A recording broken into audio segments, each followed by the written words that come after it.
Set difference রাখতে হবে, listed and unlisted, তারপরে আরো অনেকগুলো কথা বলা হয়েছে, কোনোটাই কাজ করবে না। আপনি যদি হোলিস্টিক্যালি একসাথে সবকিছু অ্যাড্রেস না করেন, Bangladesh Bank, high street banking, capital market, FCC, এইগুলার একটা কোঅর্ডিনেশন থাকতে হবে। কারণ এই যে ব্যাংক ইন্টারেস্ট রেটের সাথে কিন্তু ক্যাপিটাল মার্কেটে সরাসরি একটা যোগাযোগ আছে। আপনি কি ব্যাংকে ইনভেস্ট করবেন না ক্যাপিটাল মার্কেটে আপনার টাকাটা রাখবেন? অবভিয়াসলি অপশন তো হচ্ছে আপনার ডিপোজিটের অপশন আছে, ইনভেস্টের অপশন আছে, কিন্তু এই অপশনটা ক্লিয়ার থাকতে হবে। তো আমি কি সিকিউর ইন রিটার্ন চাচ্ছি আমার ইনভেস্টমেন্ট থেকে, নাকি আমি এ বিট অফ রিস্ক নেব, আমি ক্যাপিটাল মার্কেটে যাব, আমার রিটার্ন দরকার 12%, 13%, 15%, হোয়াটএভার, বাট আমি সিকিউর ইন্টারেস্ট যদি রাখতে চাই আমি ব্যাংকে যাব। আমার দুটাই লাগবে, ডিপোজিট না হলে তো আমার ব্যাংকের সেভিংস না হলে তো আপনার ক্যাপিটাল মার্কেট গ্রো করবে, আপনার দুটাই লাগবে। সুতরাং এই জন্য এই সব সিস্টেমের মধ্যে, ইকোনমিক সিস্টেমের মধ্যে যে এস্টাবলিশমেন্ট গুলো আছে, they must go hand in hand. Bangladesh Bank, SEC, high street banking কি হচ্ছে, foreign investment, foreign portfolio investment যারা আসবে, বন্ডে যারা আসবে, তারা কিন্তু এগুলো সব বিবেচনা করে বাংলাদেশে আসবে। আপনি ফ্রন্টিয়ার ফান্ড বলেন, আপনি ইমার্জিং ফান্ড বলেন, লট অফ ইন্টারেস্ট। আমি আপনাদের বলছি লট অফ ইন্টারেস্ট। আমি যখন ওদের সাথে কথা বলি, তারা ইমার্জিং ফান্ড হিসেবে বাংলাদেশে আসতে চায়, যখন এইগুলো দেখে যে এখানে কোনো কারোর সাথে কোনো সম্পর্ক নেই, কেউ কিছু জানে না, যেন জিডিপি মার্কেট ক্যাপের যখন অবস্থাটা দেখে, সাথে সাথে তারা বুঝে গেছে এই মার্কেটে আমার টাকা কোনো মাই ইনভেস্টমেন্ট ইজ নট সিকিউর। সুতরাং হোলিস্টিক্যালি আপনাকে জিনিসটা দেখতে হবে। শুধুমাত্র ওই যে গভর্নমেন্টের কিছু শেয়ার এখানে শেয়ার করে দিল কালকে, আপনারা মার্কেট কয়দিন চাকরি থাকলেন, it will come back to same position again. This is not sustainable. আপনাকে ওভারঅল ক্যাপিটাল দিকে যেতে হবে। সো এইটাও হয়ে গেছে, এই যে বলছে আপনি যদি লিস্টেড হতে চান, তাহলে যে কমপ্লায়েন্স গুলো আছে, তাহলে যে কস্টটা আছে, এটা খুব ভালো কথা। এবং এই জন্য আপনাকে একটা ওই ট্যাক্স বেনিফিটের মধ্যে বড় ডিফারেন্সটা রাখতে হবে। এটা হচ্ছে একটা দিক।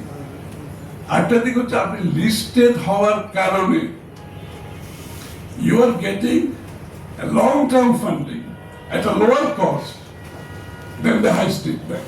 এই কষ্টটা তো হিসাব করতেছেন না, ওখানে কমপ্লায়েন্সের কষ্টের হিসাব করতেছে।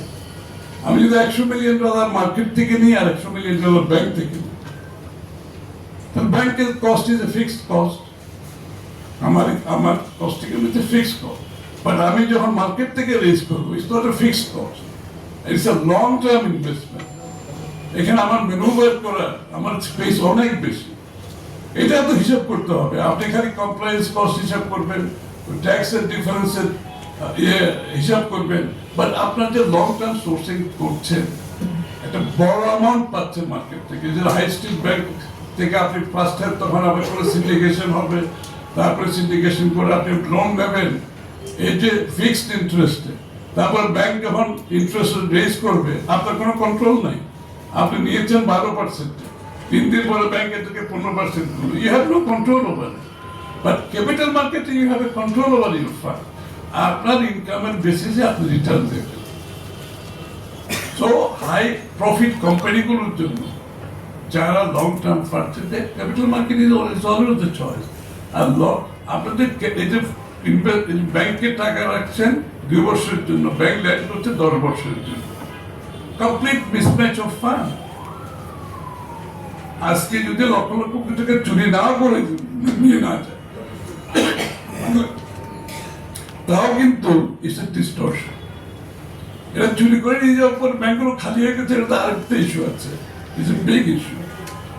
কিন্তু চুরি না করে যদি বিদেশেও না যায়, তাও যে ব্যাংকগুলো যে লং টার্ম ইনভেস্টমেন্ট করতেছে, 2 বছরের ডিপোজিট নিয়ে 1 বছরের ডিপোজিট নিয়ে complete mismatch of fund. Capital মার্কেটে যেটা হয়েছে it has become a vicious cycle at all levels. It's a vicious cycle. So we have to convert this into a virtuous cycle. একটা virtuous cycle যদি আমি আনতে পারি, এই যে আস্থার কথা যে বলা হচ্ছে, তখনই কিন্তু আস্থার সৃষ্টি হবে। আপনি কয়টা গভর্নমেন্ট শেয়ার সেট করে কোনোদিন আস্থা মার্কেট আসবে? কোনো প্রপার ইনভেস্টার যারা ইনস্টিটিউশনাল ইনভেস্টার দেশে বিদেশে যাদেরকে বলে, it is not important to them. ও দেখতে চাইবে holistically this market, how this market openings. সুতরাং আমাদের ক্যাপিটাল মার্কেটের রিফর্মগুলো আনতে হলে এইভাবে একটা বড় ধরনের চেঞ্জ আনতে হবে, এবং বড় বড় কোম্পানি তখন কমফোর্টেবল ফিল করবে আপনার ক্যাপিটাল মার্কেট, যখন তারা ফিল করবে এই যে এইসব জিনিসগুলো মিলিয়ে আপনি একটা হোলিস্টিক অ্যাপ্রোচের মাধ্যমে পুরো ক্যাপিটাল মার্কেটটা চেঞ্জ আসতেছে। SEC for example,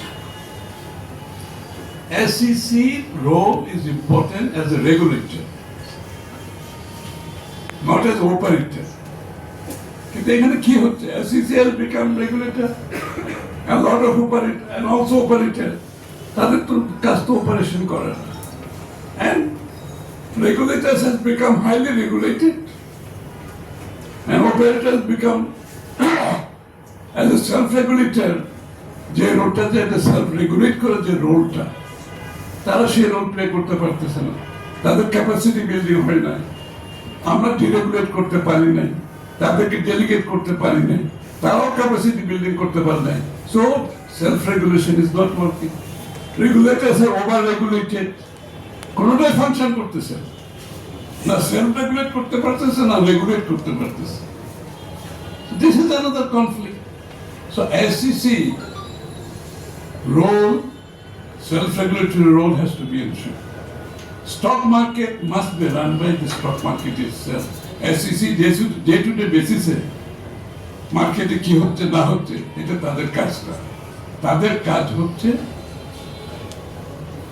alarm bell ring করার আগে তাদেরকে জানতে হবে যে মার্কেটে কোনো রকম সমস্যা হচ্ছে কি, আর অ্যালার্ম বেল রিং যখন করবে কামিং টু দ্য মার্কেট, তখন সেলফ রেগুলেট যারা করতেছে তারা যদি ফেল করে, that is the job of the SEC।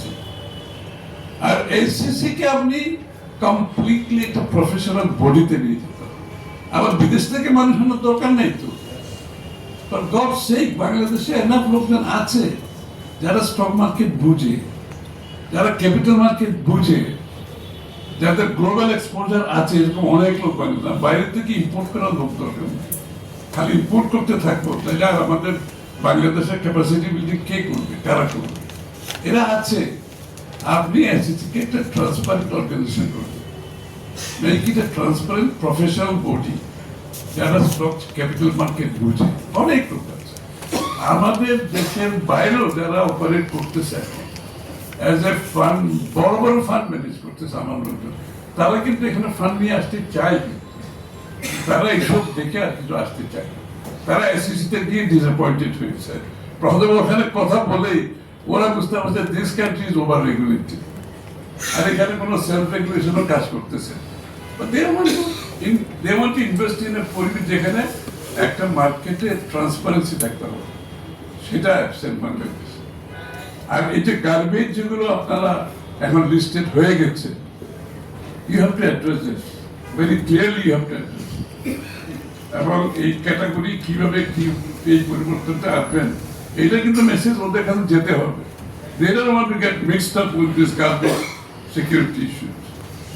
আপনি ভালো কোয়ালিটি যদি আপনি লিস্টেড কোম্পানি আনতে চান, কর্পোরেট বলেন, দেশের বলেন, আমাদের তো এই হিউজ ইপিজেড গুলোতে যে ইনভেস্টমেন্ট গুলো হচ্ছে এখন, lot of them are very good companies, ওরাও কিন্তু ইন্টারেস্ট দেখাচ্ছে ক্যাপিটাল মার্কেটে যাওয়ার জন্য, কিন্তু এই অবস্থা থেকে কেউ যাচ্ছে না।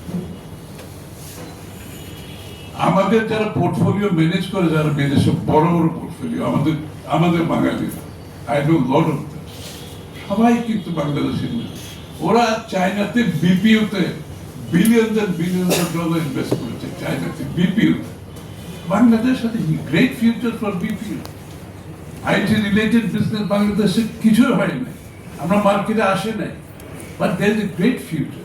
কিন্তু এখানে তো ক্যাপিটাল মার্কেটের রোল আছে, এখানে ভেঞ্চার ক্যাপিটালের রোল আছে, বন্ডের রোল আছে, ভেরিয়াস আদার যে ডাইভার্সিফাইড প্রোডাক্টগুলো আছে এগুলোর রোল আছে।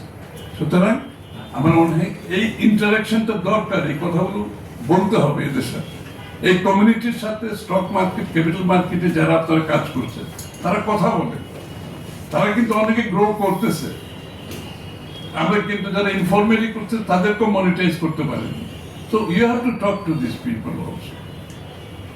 আমি বেশি বক্তব্য রাখছি না। আমার মনে হয় আমাদের যে পরিবর্তনগুলো আনা দরকার, বেসিক্যালি আস্থার সংকট যেটা আছে এটাকে আপনাকে আস্থার সংকট আনতে হলে তাদেরকে বুঝতে হবে যে এই মার্কেটে ঢুকলে আমি একটা ফেয়ার, একটা গ্লোবাল আপনার ফেয়ার প্র্যাকটিসেস আর আমরা তো ইনভেন্ট করার কিছু নাই। The globally fair practices of capital market operation is already there. All we have to do is adapt to it. এই চেঞ্জগুলো আমরা বাংলাদেশে আনতে পারি, কোনো প্রবলেম থাকার কথা না। আর যে ইনফ্রাস্ট্রাকচার হয়ে গেছে, অটোমেশন হচ্ছে বাংলাদেশে, হয়ে গেছে অটোমেশন, সিডিপিএল হয়ে গেছে, ইলেকট্রনিক শেয়ার বেস হয়ে গেছে, ডিম্যাট হয়ে গেছে, চলছে, কিন্তু আমরা এগুলো খুবই প্রপার ইউটিলাইজেশন করতে পারি। মার্কেট যদি অপারেট না করে আপনার অটোমেশন, সিডিপিএল এর তো কোনো পারপাস নাই। ইনসিগনিফিকেন্ট একটা মার্কেট বাংলাদেশে।